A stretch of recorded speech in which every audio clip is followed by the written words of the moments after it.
Hello, I'm the Reverend Dr. Larry Hilliard. I've been a clergy member of the Mississippi Annual Conference for 35 years. During those years, I've been a pastor, I've been the Director of Spiritual Leadership, and currently I serve as the Superintendent of the Gulf Pines District. In all of those roles, I've worked with administrative bodies of local churches. I appreciate the folks who give their time and their talents to make sure the business of the church is done and done well, so that we can fulfill the mission to make disciples of Jesus Christ for the transformation of the world. So congratulations. If you're watching this video, it means you have been elected by your local church charge conference or perhaps a church conference to serve on the administrative body of your church. Congregations may have different names for this body: administrative board, administrative council, leadership team, or even something else. The main thing to remember is that this is the group of people who provide for planning and implementing the resources in the church to evaluate the mission and ministry of the local church. Also, for the purpose of this video, I'll use the term church council. That's what the Book of Discipline uses most often.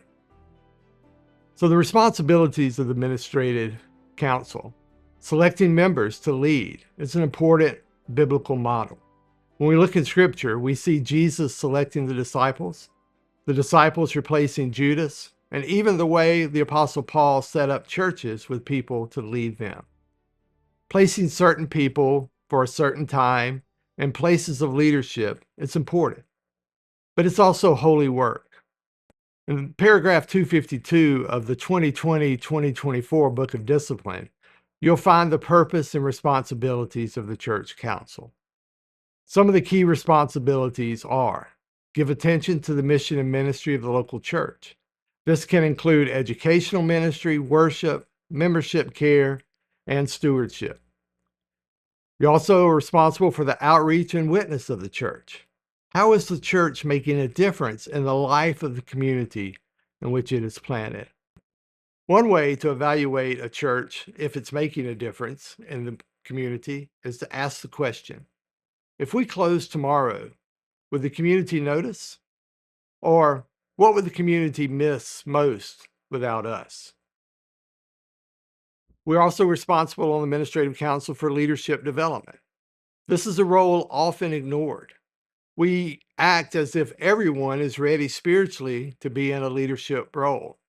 However, we need and want mature disciples to have the hard discussions. So how are we making mature disciples? Where are we giving them space to develop as leaders before they are in a leadership role? Some of the duties of the administrative council are to set the meetings.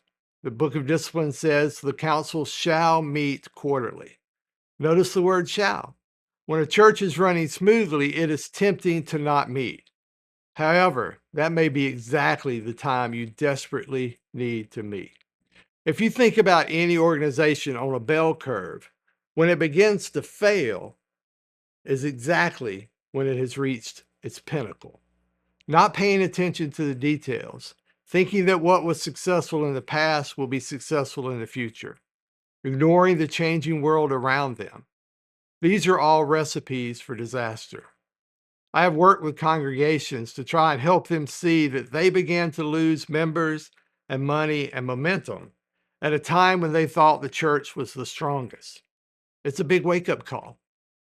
Another responsibility is if someone has resigned from the council, or, and this is hard, if someone is not fulfilling the responsibility of their position, the administrative council can replace them. You don't have to wait for charge conference. The council can do that in between sessions of the annual charge conference. The administrative council also is to establish, maintain, and evaluate regularly the church budget. The budget comes from recommendations of the following: Committee on Finance, staff salaries from the staff or pastor parish relations committee, other areas of ministry. There are certain elected positions that are automatically members of the administrative council.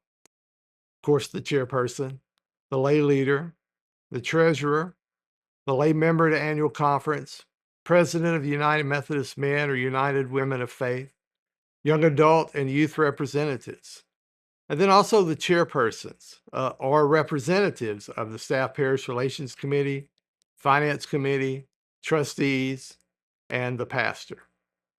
The members present at any duly announced meeting constitutes a quorum.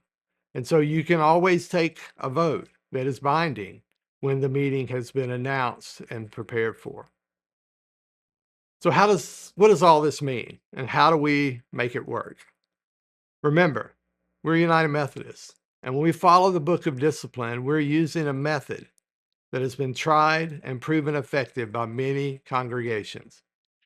Now, I've heard people say that the Book of Discipline is just some suggestions, but that is not correct. Let the wisdom of the greater body of the United Methodist Church direct us as we live out our faith and our community. So develop an order, develop an agenda that works for you. I know many congregations that use Robert's Rules of Order. I also know congregations that use the discernment model. That's when we talk and we discuss what the issues are until we're either all in agreement or at least until no one is in intense disagreement. That's hard, but in the discernment model, a person can say, I don't join you in this decision, but I trust you and I'll stand aside. The administrative council members should also pray for wisdom. In James, the first chapter, the fifth verse, if any of you lacks wisdom, ask of God who gives to all liberally and without reproach, and it shall be given. But don't wait till the meeting to pray. Pray daily for wisdom. Pray daily for your church and for all who lead. Pay attention to people in the church to see where they may be called to serve. One church I served, there was a man who was a CPA, an accountant. Every year, without fail, he was placed on the finance committee. And talking with him one day, he told me that what he really wanted to do was to teach elementary boys Sunday school. And so we found a way for him to do that. What do you think had a bigger impact on that church and that community? Teaching young boys Sunday school. So look for the non-obvious places people may serve. Choose not to enter into conflict. Anytime we have people, there'll be differences of opinion. That's normal. However, we do not have to choose conflict. When you see it happening, name it. Pray for it to be removed, and then move on. We want to ask, what kind of witness are we setting up for the kingdom? So, to wrap up, be sure to consult the current Book of Discipline.